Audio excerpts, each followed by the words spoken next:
Renner trouxe o CD da banda, está à disposição aqui depois da celebração. Se você desejar, JC Vox, você pode adquirir, abençoar o trabalho deles.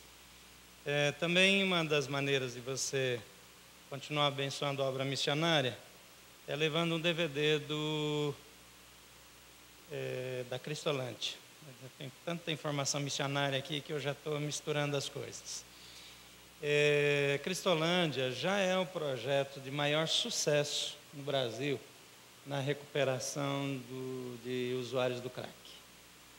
E a Cristolândia começou na Cracolândia de São Paulo, já está em Vitória, no Espírito Santo, em outros pontos do Brasil, eu não sei todos, no Rio de Janeiro. Rio de Janeiro, Vitória, e tem mais um no Nordeste. E está começando, já começou efetivamente aqui em Brasília. E esse DVD é do coro da Cristolândia, um testemunho do pastor Humberto, da Soraya.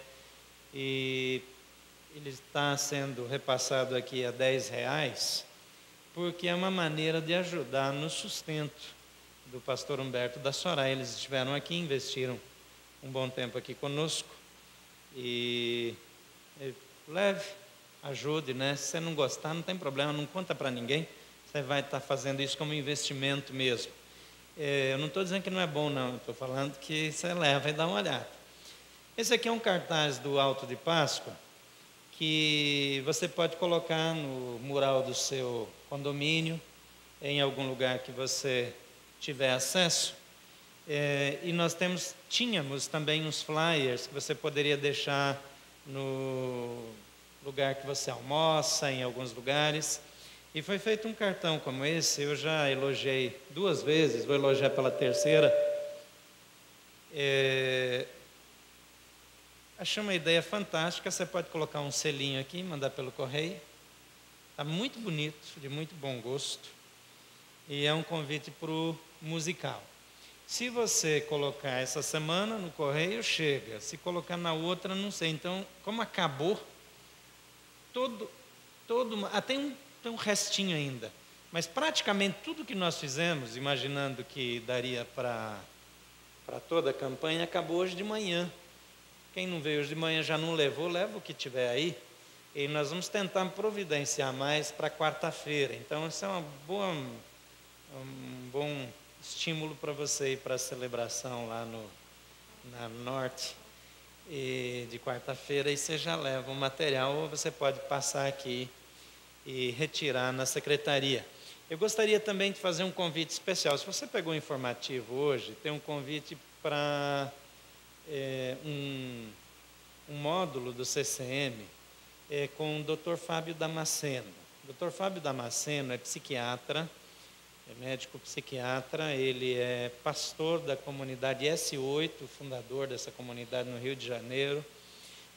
Se você tem alguma liderança, se você cuida de gente de alguma maneira, se você é líder do Em Casa, se você é conselheiro, se você é professor, se você tem filhos, se você é casado ou casada, então é para você.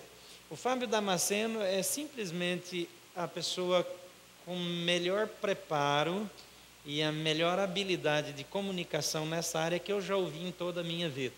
Provavelmente você vai ter uma experiência impactante na sua vida. Ele é o fundador de um curso chamado Psicoteologia, e ele é dado em alguns lugares do Brasil em forma de pós-graduação. Ele vai dar uma matéria da psicoteologia no CCM no sábado de manhã, e ele vai estar falando exclusivamente no próximo domingo pela manhã. Então, a aula do CCM, sábado de manhã até 1h30 da tarde, e depois no domingo de manhã. Ele não ficará para o domingo à noite. A agenda do Dr. Fábio Damasceno é uma das coisas mais difíceis que eu já conheci. E ele, por carinho, por amizade, ele reservou esse tempo para estar conosco. Eu sei que a gente está na véspera do Alto de Páscoa, tem uma porção de coisa para fazer, mas se você tiver alguma maneira de ajustar a sua agenda, faça. Se for muito difícil, faça igual, porque vai valer muito a pena. É uma oportunidade ímpar. Eu não sei quantas vezes a gente vai poder fazer isso de novo, nem se vai poder fazer. E ele vai estar conosco já no próximo sábado. Você precisa fazer a sua inscrição aqui na recepção ainda hoje. E a celebração da próxima quarta-feira, não dessa semana, da próxima semana, que normalmente acontece lá na Norte, será aqui. Essa semana, quarta-feira, é lá na Norte, normal. Na próxima semana, será aqui, antes do ensaio aberto, daquela apresentação interna do musical de Páscoa. Nós estamos orando pelo Haiti. E nós estamos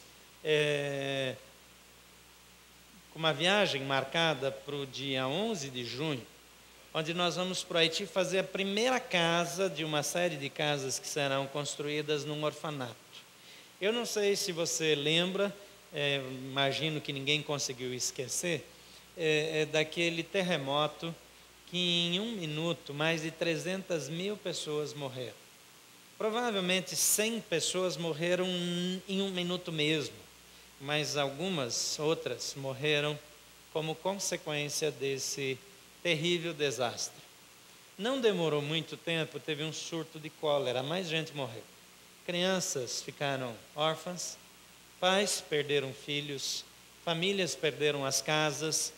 Eu conheci o Haiti antes do terremoto. O Haiti antes do terremoto era terrível.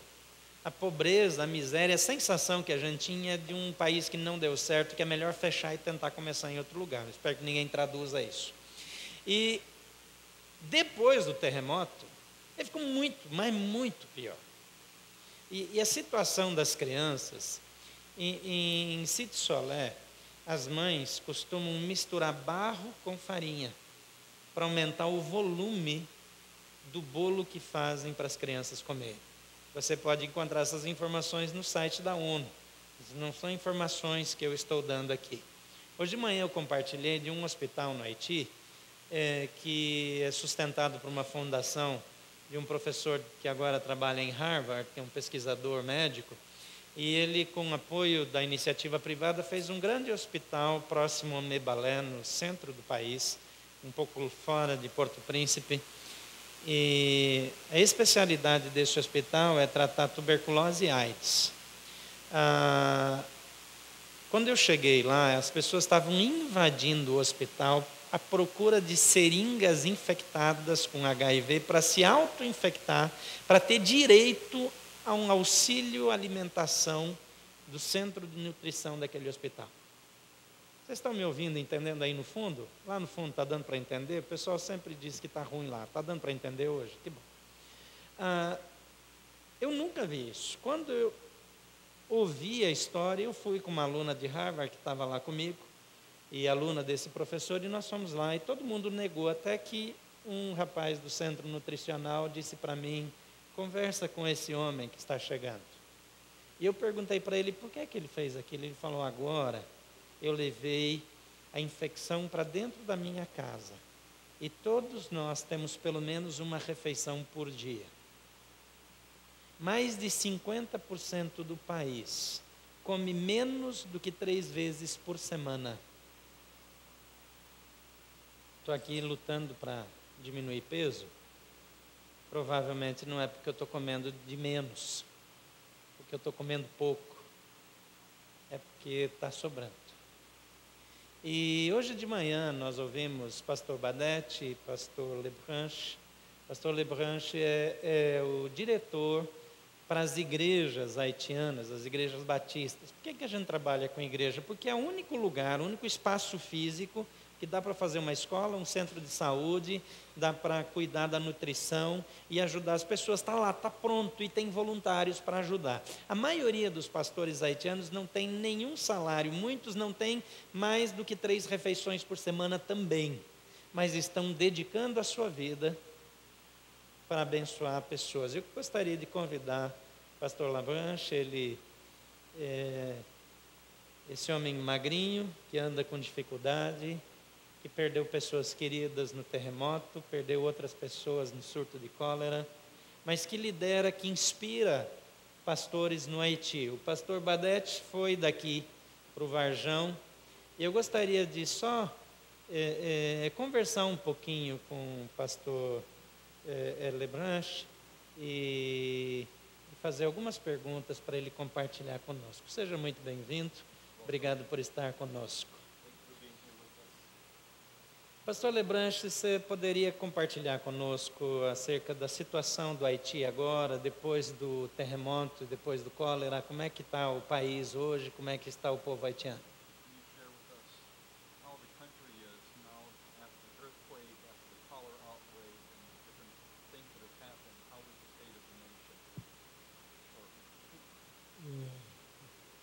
This is a very good question. Uma boa pergunta. I'm going to try to answer to that question very shortly.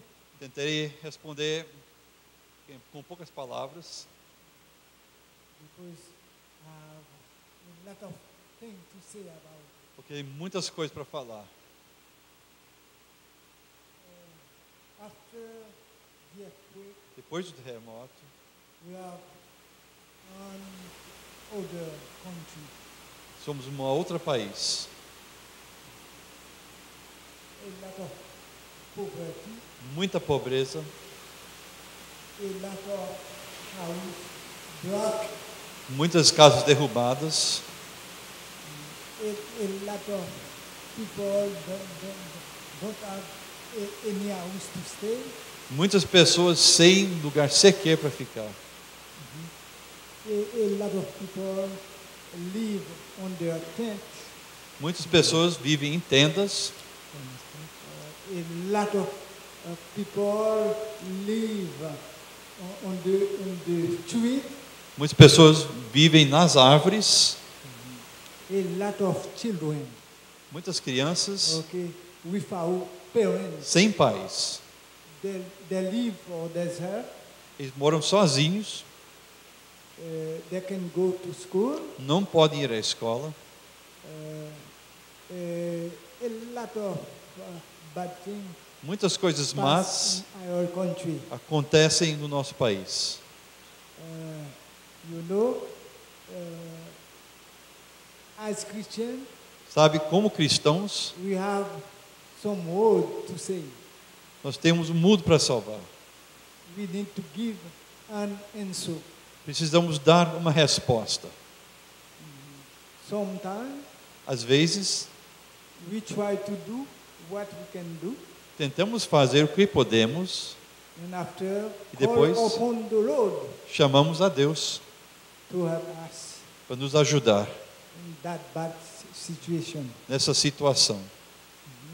Even though a church, Mesmo que a nossa igreja there are a lot of problems. tem muitos problemas. A lot of people come to church Muitas pessoas vêm à igreja to receive some help. para ajudar ajuda. That's mean the pastor have a lot of problems. Eu, como To pastor, answer to that question, helping the fatherless, the motherless, ajudando sem pais, sem mãe, to help the homeless. ajudar aqui sem casa. I would like to stop. Eu paro Too lot, aqui. too much Tem muito to say. para falar. Muitas pessoas foram para as igrejas depois do terremoto e depois do surto de cólera, buscando ajuda. Mas a igreja do Haiti tem pouca coisa para oferecer em termos materiais. Como é que está sendo a experiência e quais são as principais necessidades da igreja para poder dar a mão para essas pessoas? Many people came to the church after the cholera, after the earthquake, to look for help. What is the church able to do? What does the church need to be able to help these people at this time? Okay. Bem, The church is the only A igreja é a única, way é o único caminho for this person. para essas pessoas. The church can not say any word to them. A igreja não pode dizer nada a eles. For example, Por exemplo, when Pastor Gilberto quando o pastor Gilberto for Pastor Dr. Silaye, ou o outro pastor, Pastor Silaí. and other pastor, outro pastor, okay, send some help, que mandam ajuda, we try to help the pastors. We try to help the pastors tentamos ajudar os pastores with this help. com essa ajuda. The church can help these people A igreja pode ajudar essas pessoas in the way to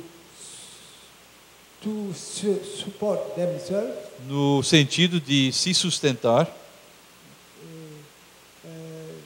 try to give them tentar dar-lhes some money um pouquinho de ajuda, dinheiro, to help them ajudá-los to make something like a merchant. Okay, if you give someone, example, you give someone $100.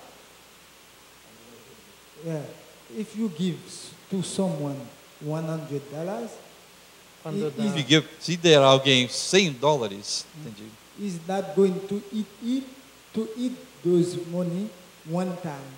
só pode comer esse dinheiro uma só vez. They are going to purchase something Vão priorizar alguma coisa to sell it para vendê-la, to have some money para ter outro dinheiro, or to help ou ajudar his children, as suas his crianças, house, os seus pais, just little by little. pouco a pouco. Okay. ok. E a situação que nós estamos pensando agora em focar nas crianças. Em outra ocasião a gente vai falar sobre a ajuda aos pastores. Focusing on children. Mas nós estamos indo para Okai, no sul. O que você poderia nos dizer sobre a situação das crianças ali naquela região? What can you tell us about the children's situation in that region? Okay. A lot of children Muitas crianças come from Port-au-Prince. vêm do Port-au-Prince, perto do mar. They go in the countryside. They Eles, go in the countryside. They go in the other towns. eles vão às cidades. This is the same for Kai. É a mesma coisa nessa cidade. A lot of children Muitas crianças without father, sem pais, without mothers, sem mães, they go to Kai eles vão a essa cidade. after the earthquake. Depois After do the terremoto? earthquake, after the earthquake. Após o terremoto? Depois do terremoto. Okay. To add, to increase Para aumentar the number o número of children de crianças we live que moram in Kai em Cai, without father, sem pai, without sem mãe, mothers, since the earthquake. eles estão livres. Those children Essas crianças go in churches. vão às igrejas. The churches need to receive them. As igrejas precisam recebê-las.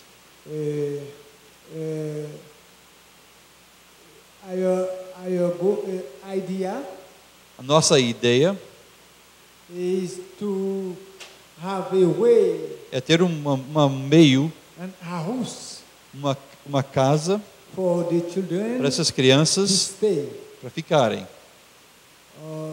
so we can take para levarmos as crianças, care of those children. para tomarmos conta dessas crianças.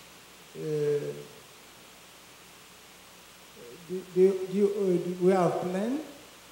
Nós We temos have plano. plan Nós temos um plano. Temos um plano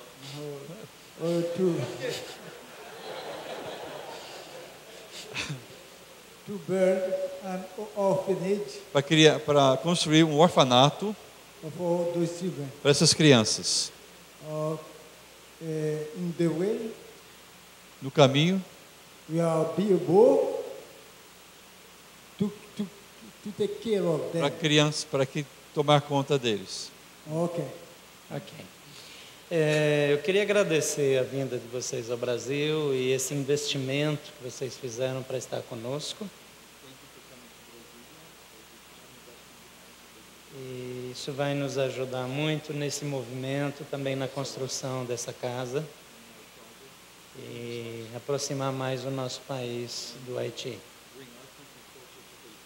E eu gostaria de passar uma lembrancinha do Brasil aqui. Eu soube que pastores haitianos não tiram terno nem para dormir, mas essa aqui ele precisa usar na rua.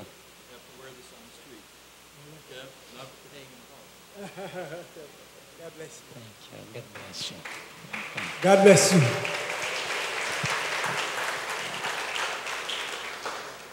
Obrigado, Mark. No mês de junho a gente vai construir a primeira casa. E a situação realmente é uma situação muito delicada. Esses pastores, os dois que vieram aqui, são extremamente pobres. Vivem com uma dificuldade fora do comum. Alguém parcelou as passagens para eles conseguirem chegar aqui. E nós queremos abençoá-los com as despesas de viagem. Gostaríamos de mandar uma oferta para as famílias deles, para que eles também voltem para casa com alguma coisa e não de mão abanando.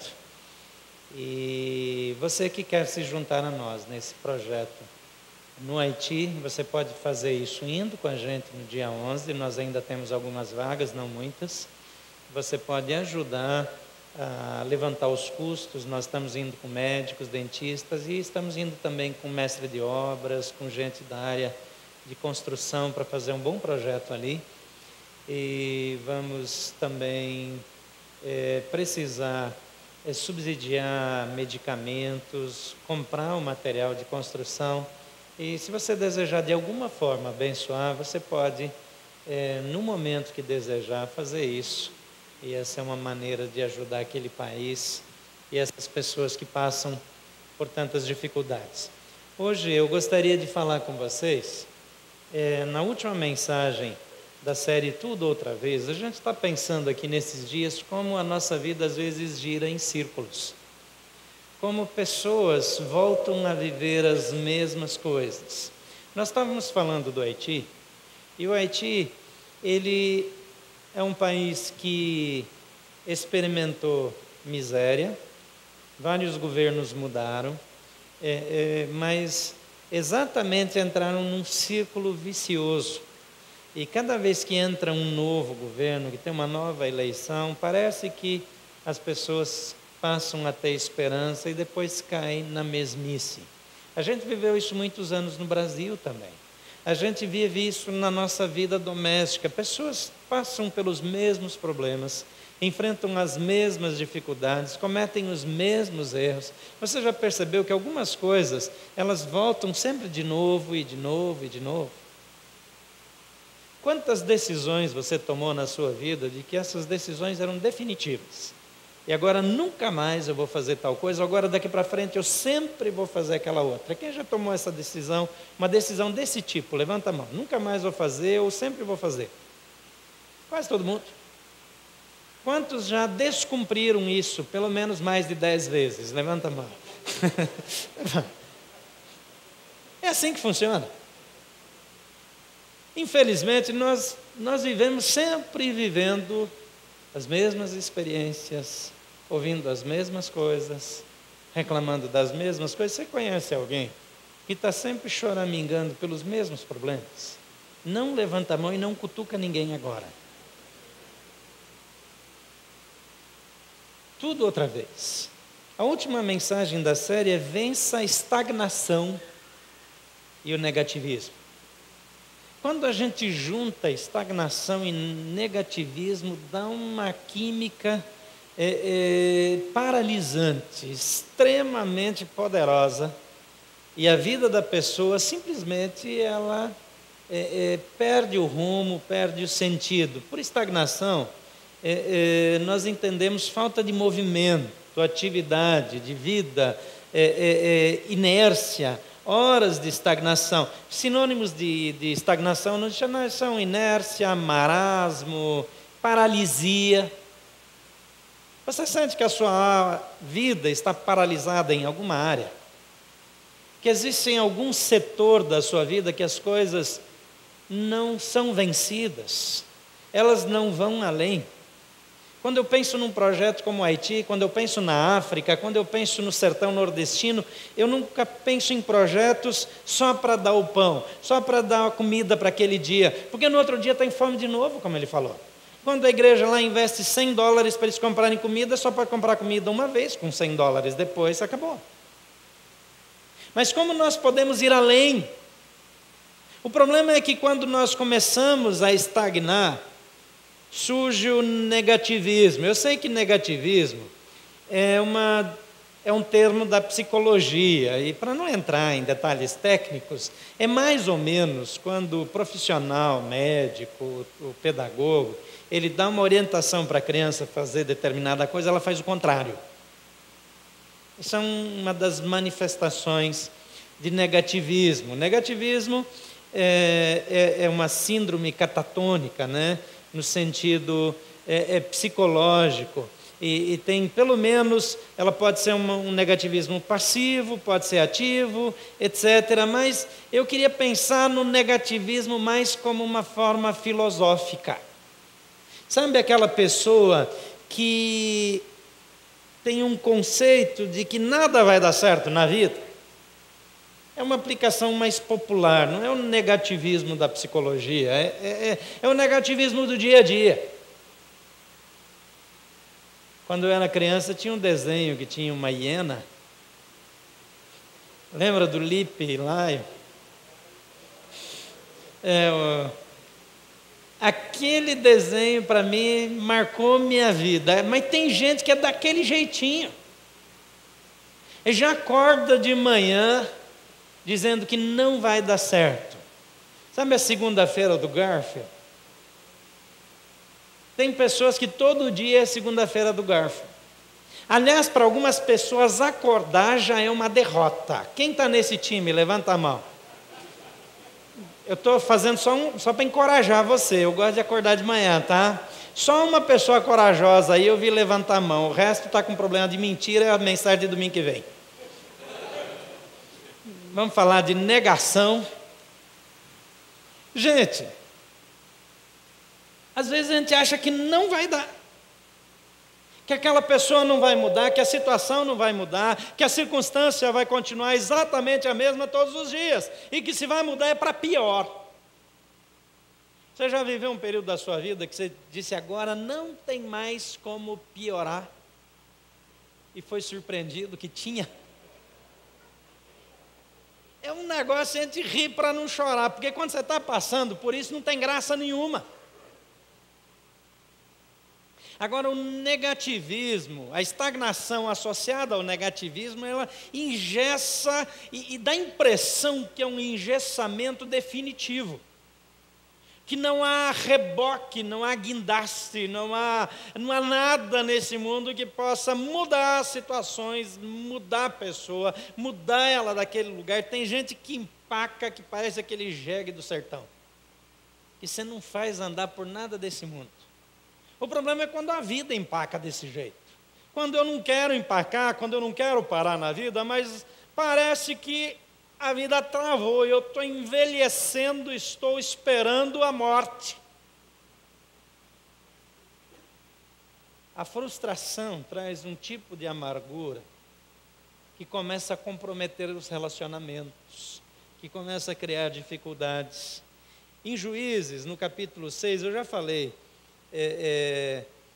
da história desse homem algumas vezes. Tem um homem que chama a minha atenção, porque ele se adaptou, ele se ajustou a uma vida que ele não deveria ter se ajustado, e ele caiu exatamente na estagnação e no negativismo. Essa passagem é Juízes capítulo 6, e se você tiver com a sua Bíblia, você pode abrir, senão você pode acompanhar aí no multimídia. Diz assim: de novo os israelitas fizeram o que o Senhor reprova, e durante 7 anos ele os entregou nas mãos dos midianitas, e os midianitas dominaram Israel, e por isso os israelitas fizeram para si esconderijos nas montanhas, nas cavernas e nas fortalezas.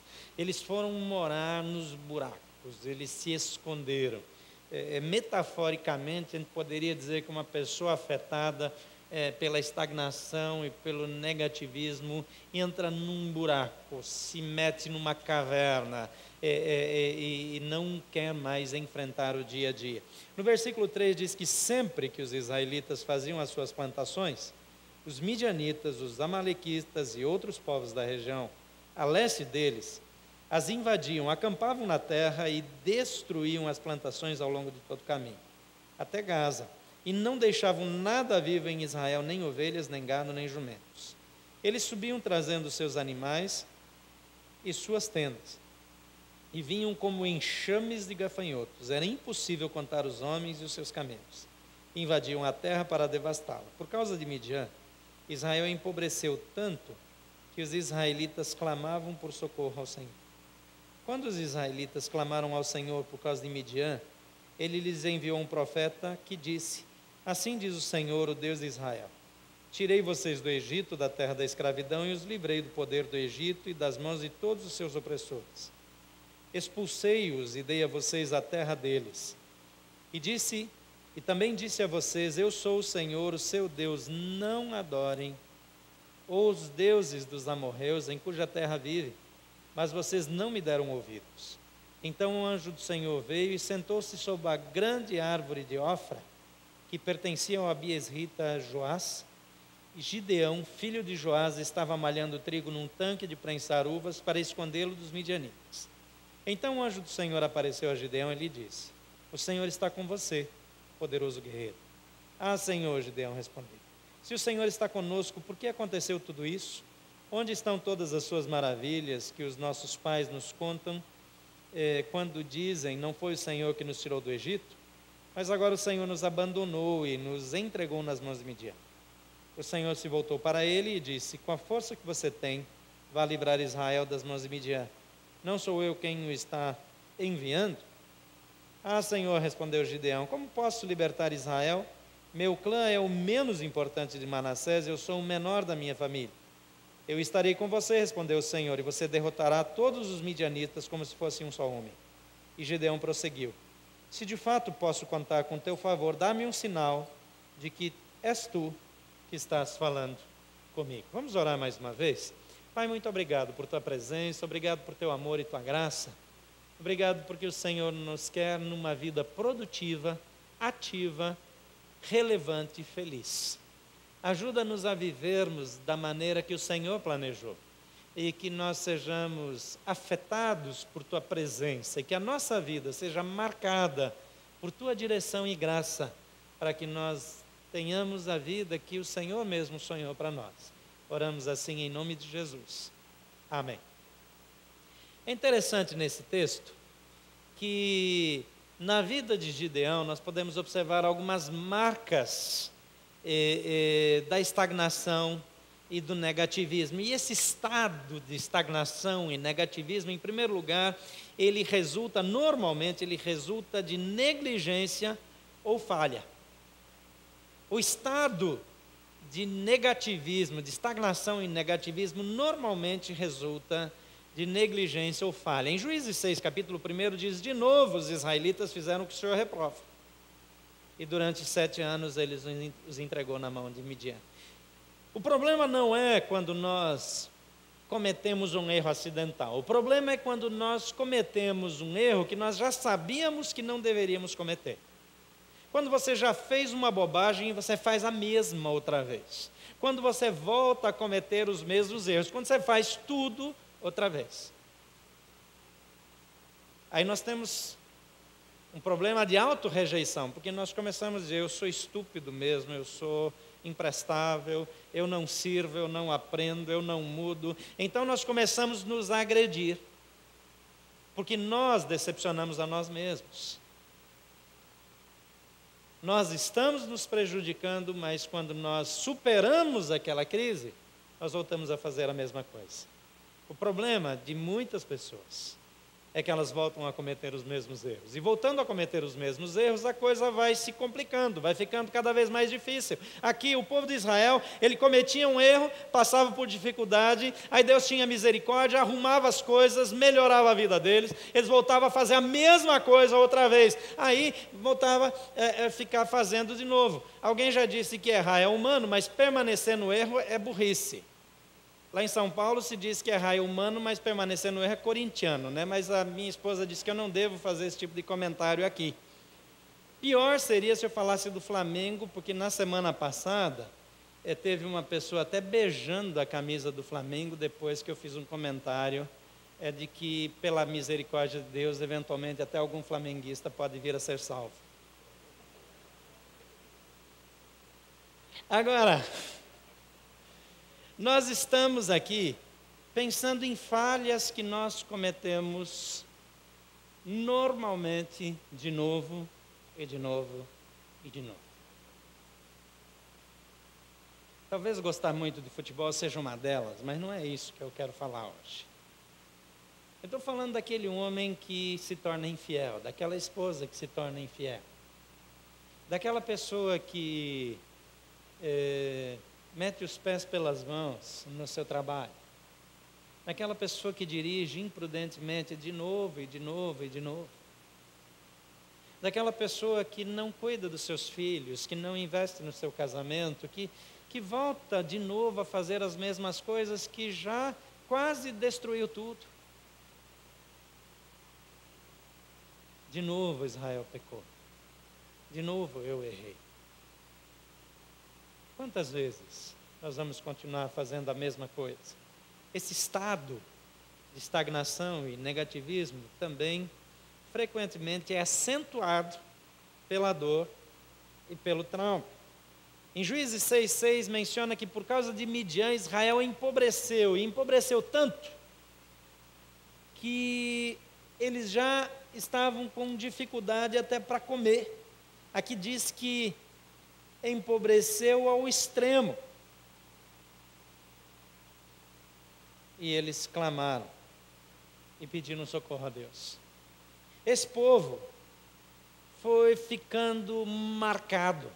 Eles até plantavam, eles até cuidavam da plantação, eles até tentavam criar um gado, uma ovelha, mas vez por outra os midianitas vinham com mais toda outra corja que apoiava eles e acabava com tudo.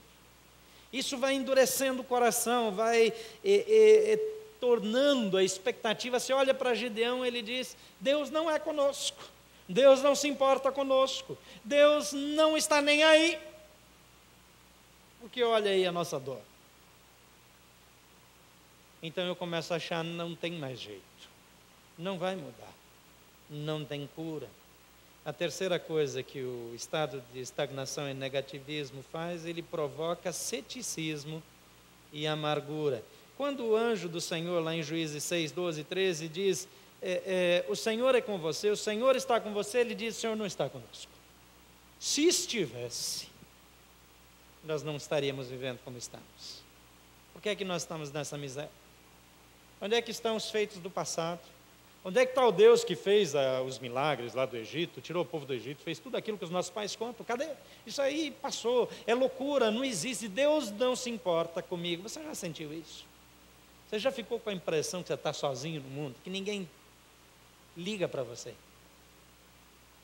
que ninguém se importa, que Deus não se importa?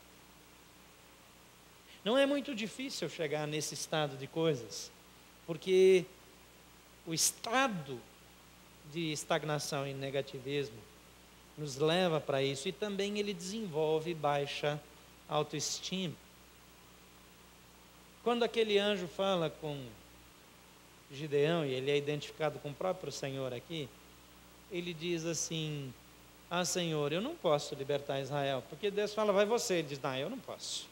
Ele diz, eu sou o menor da minha família, a minha família, a clã que a minha família pertence é a menor. Eu sou da menor tribo, a tribo dele não era nem uma tribo, era meia tribo. Nem tribo tinha, era meia tribo. Era da meia tribo de Manassés. Seu clã era o menor da meia tribo. A sua família não era uma família importante lá, e ele era o menor, o mais novo dos irmãos. Quem é irmão mais novo aqui? Levanta a mão. Dê graças a Deus que você nasceu nessa época. Naquela época, o mais novo era o primeiro a apanhar e o último a falar.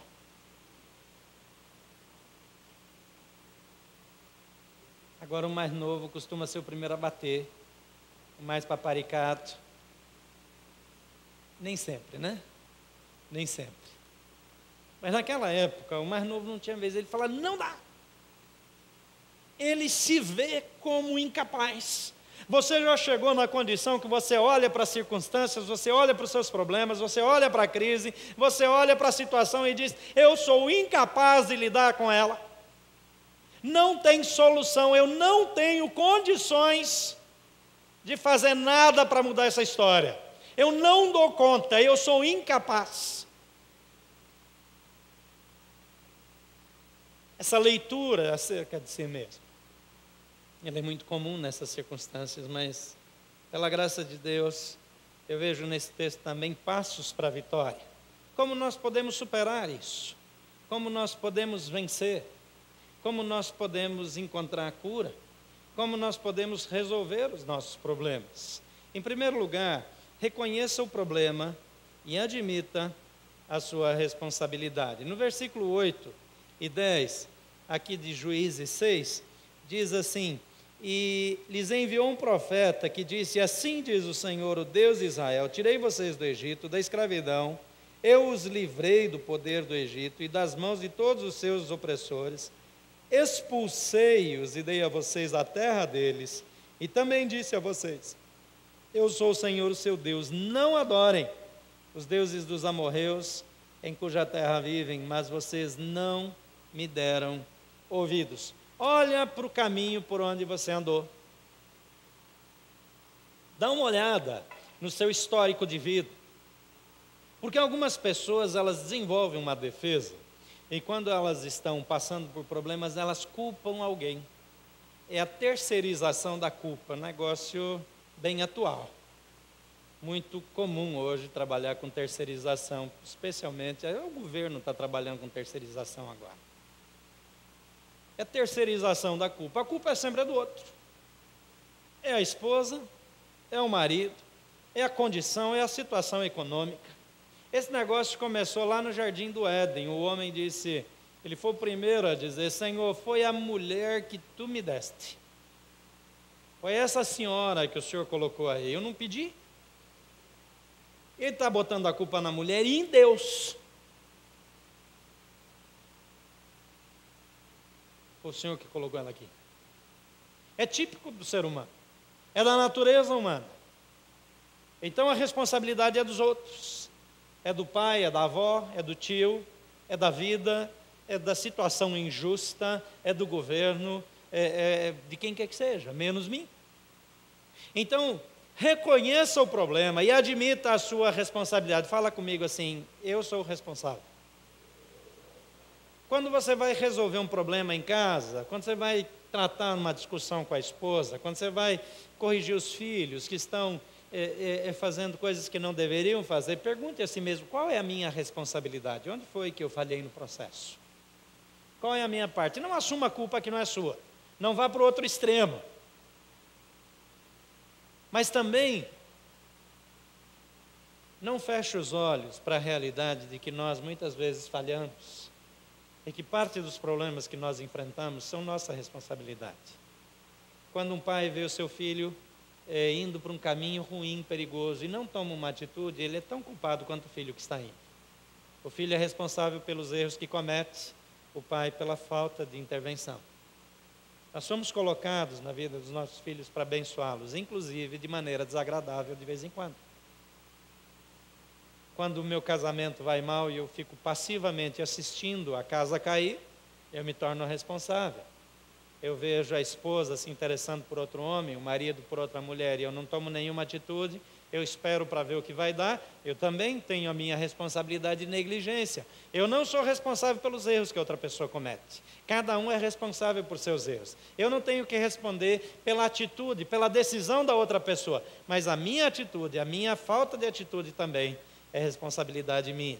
Em segundo lugar, disponha-se a ouvir as orientações divinas. Em Juízes 6, 11 e 12, o texto diz assim, versículo 11 e versículo 12: Então o Senhor veio e sentou-se sob a grande árvore de Ofra, que pertencia ao abiesrita Joás. Gideão, filho de Joás, estava malhando trigo num tanque de prensar uvas, para escondê-lo dos midianitas. Então veio o anjo do Senhor apareceu a Gideão e disse: O Senhor está com você, ó poderoso guerreiro. Aqui já tem uma informação que pode mudar toda a história, toda a realidade dele. Ele está se sentindo abandonado, incapaz, fraco, sem recursos, sem instrumentos para mudar a realidade. A única coisa que ele tenta fazer é tentar salvar alguma coisa para sobrar alguma coisa para comer mais tarde. Mas o anjo chega e diz: o Senhor é com você. Deixa eu dizer uma coisa para você. Olha para a sua situação, para a sua circunstância, para o seu ambiente. E ouça essa frase do anjo: o Senhor é contigo. Deus está com você. Não importa o que você fez para chegar nessa situação, não importa o que os inimigos estão fazendo, não importa o que os amigos estão fazendo, mas o Senhor é com você. Aprenda a ouvir a voz de Deus, porque se nós não ouvirmos a Deus, então nós não teremos vitória contra a estagnação, o negativismo, em nada mais que nós nos propusermos a fazer na nossa vida. Em terceiro lugar, enfrente honestamente as suas dores e dúvidas. O versículo 13 desse mesmo capítulo 6 diz: Ah, Senhor, Gideão respondeu, se o Senhor está conosco, por que nos aconteceu isso tudo? Onde estão as maravilhas que os nossos pais nos contam, quando dizem: não foi o Senhor que nos tirou do Egito, mas agora o Senhor nos abandonou e nos entregou nas mãos de Midian? Ele não está disfarçando, aparece um ser celestial, alguém de outro mundo aparece, ele sabe que tem alguma coisa sobrenatural, ele desconfia que pode ser um representante da parte de Deus, porque a cultura religiosa do povo aponta para isso, e ele é honesto com as suas impressões. Elas estão erradas, elas são deformadas, elas estão afetadas pelas circunstâncias, mas ele fala para a pessoa certa aquilo que está no seu coração. Provavelmente a leitura que você faz das circunstâncias esteja afetada de alguma maneira, e de alguma maneira você não perceba tudo, que é a realidade, mas a honestidade, a maneira honesta de lidar com a sua dor, dizer: eu estou doente, dói, eu não aguento mais, eu estou cansado, eu preciso de ajuda, eu creio que Deus me abandonou, eu creio que a minha família me abandonou, eu creio que ninguém mais se importa. A honestidade é premissa do processo terapêutico que vai te levar à cura. A negação é uma desgraça. Nós aprendemos a dizer: está tudo bem. A gente pergunta como vai, sabe que é educado responder com outra pergunta: como vai? Aí fica dois com cara de bobo. Como vai? Como vai? E aí?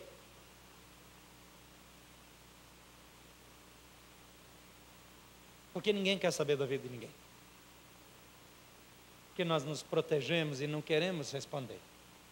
Nós não queremos que ninguém saiba das nossas dores, nós queremos continuar com aquela aparência de que vai tudo bem.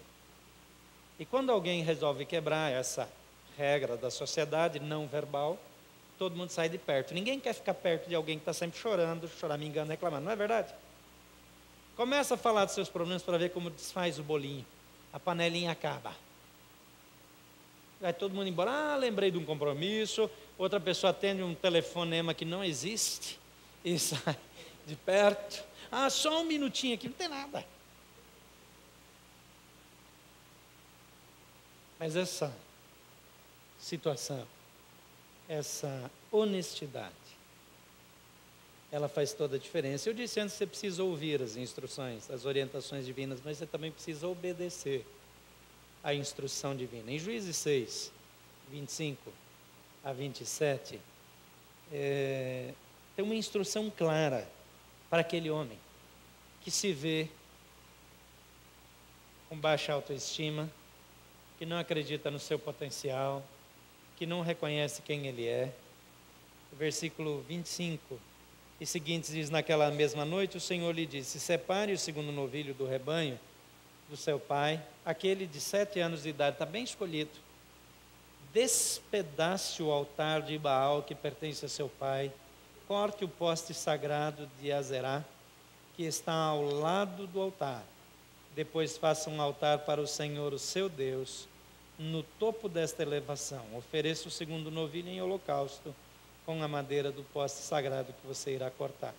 Assim Gideão chamou 10 dos seus servos e fez como o Senhor lhe ordenara, mas com medo da sua família e dos homens da cidade, fez tudo de noite e não durante o dia.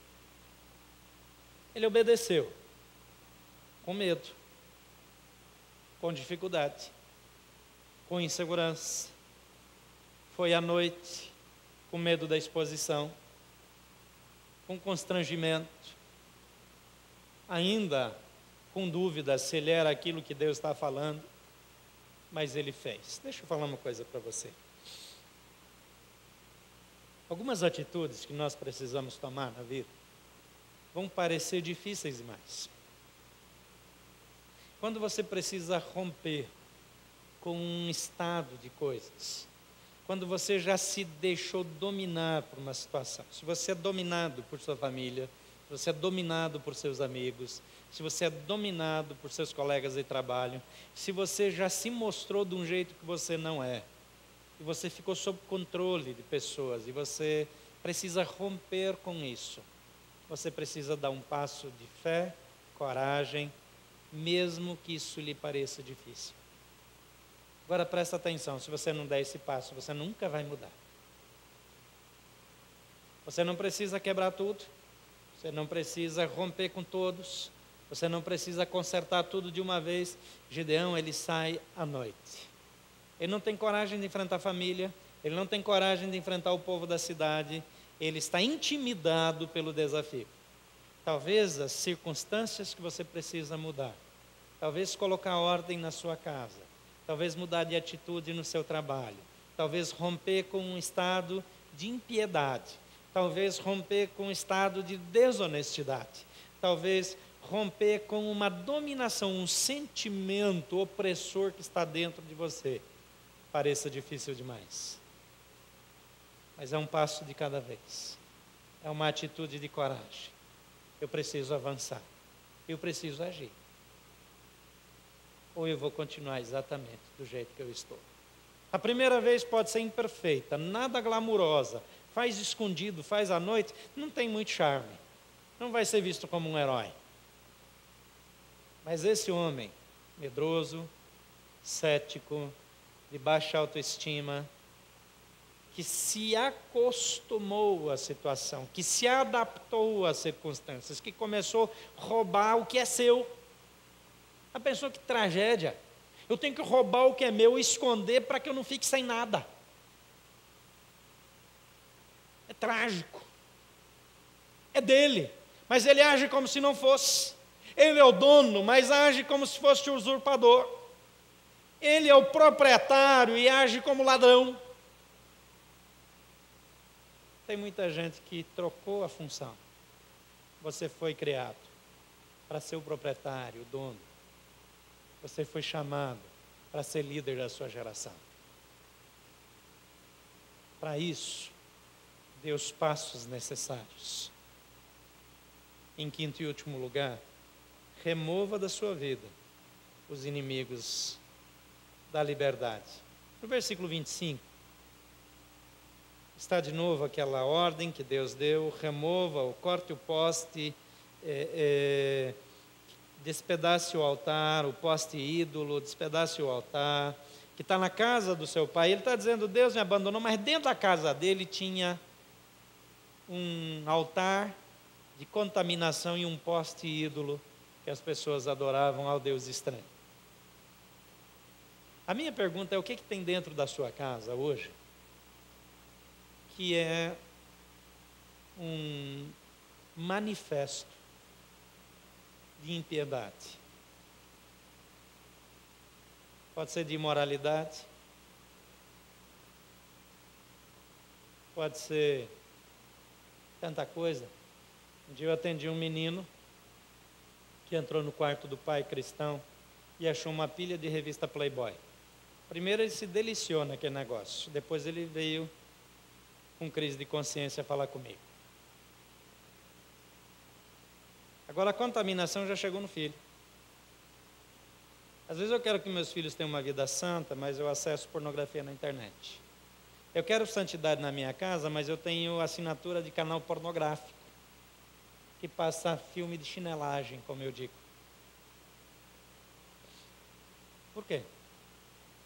Para acessar de madrugada, quando está todo mundo dormindo? Bill Hybels escreveu um livro, Quem é Você Quando Ninguém Está Olhando?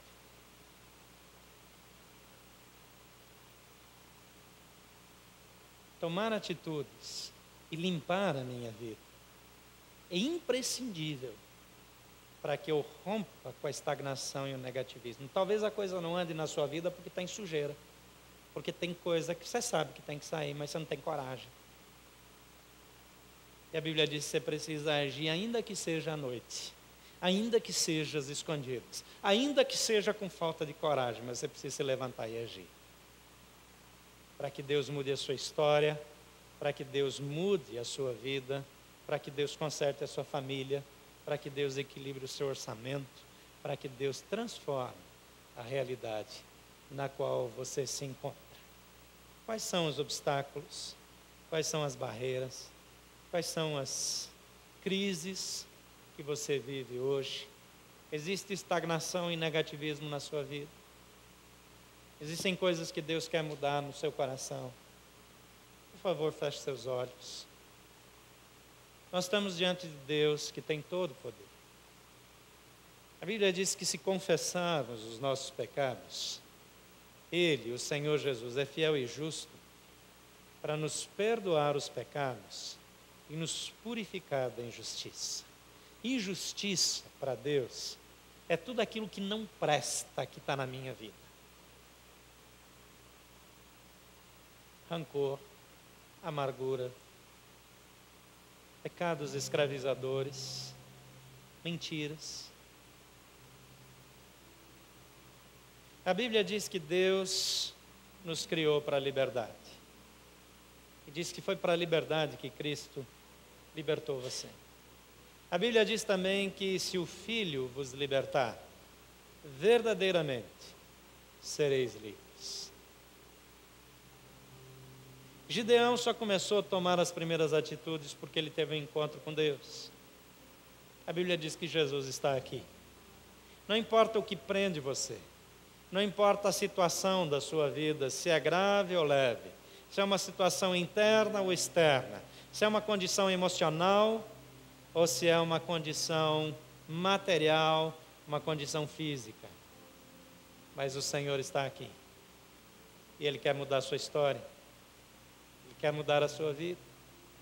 Ele disse: venham a mim todos que estão cansados, sobrecarregados, e eu aliviarei a carga de vocês. Fala para Deus, diga: eu preciso de ajuda. Eu preciso da sua graça.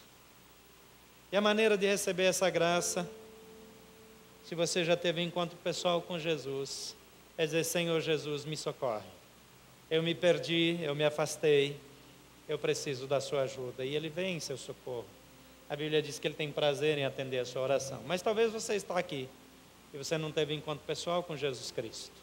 Talvez você ainda não se tornou amigo pessoal de Jesus. A Bíblia diz que você precisa fazer duas coisas para receber a ajuda de Jesus na sua vida. Em primeiro, crer que Ele é o Filho de Deus, que Ele veio a esse mundo, que Ele morreu na cruz por você, crer que Ele ama você, que Ele se importa com você, crer que você tem valor para Ele. Em segundo lugar, aceitá-lo, dizer: Senhor, eu te aceito, eu quero que o Senhor entre na minha vida, eu quero que o Senhor quebre a paralisia, que o Senhor tire o gesso, que o Senhor me liberte, para que eu tenha um casamento abençoado, uma vida feliz, para que a minha família seja uma família próspera, para que os meus relacionamentos sejam saudáveis, para que eu tenha vida eterna por meio de Jesus Cristo.